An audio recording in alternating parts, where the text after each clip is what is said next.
A musician from this province is making some serious sound waves on the international stage, and now he needs his fans from home to get him to the top.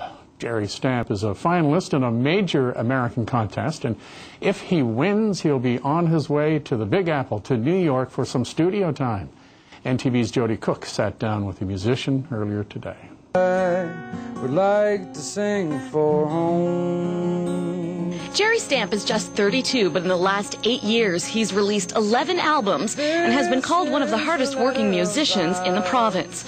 So fitting that he'd be a finalist in the competition that makes him prove it.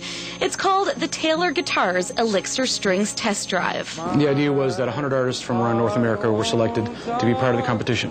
I was one of, I believe, 3 Newfoundland artists who were actually involved at the time. The first round went to fan voters, so you get all your fans to vote, much like this recent round.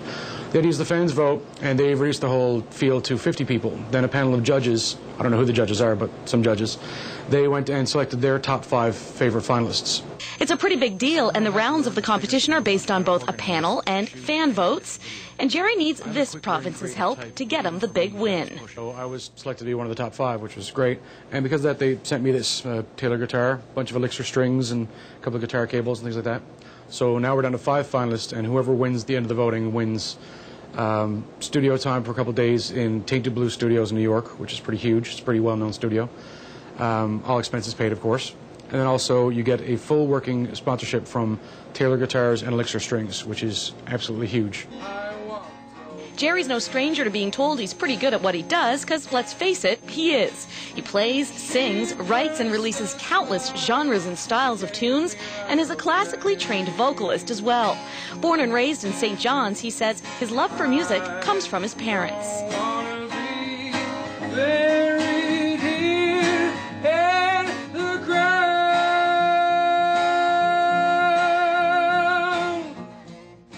Jerry has shared the stage with the likes of Broken Social Scene, I Mother Earth, Sam Roberts, Murray McLaughlin, and more. You can also catch him downtown playing shows every Monday night at the Ship. As for what keeps him busy when he's not playing or releasing albums, I'm actually a huge geek. I love sci-fi. I love a lot of stuff. If we had the Sci-Fi Channel, I would definitely be watching it every day. My sister's actually working on a show for the Sci-Fi Network in Halifax. So it's cool that, like, you know, she's actually dealing with like the sci-fi aspect of things. I'm not like a geek where like I don't know what's going on. I don't like follow the fanzines. I don't like, you know, look up on websites all day, but I watch the shows and I enjoy them. I understand how they're made, and I dig that. For Backstage Pass, I'm Jody Cook.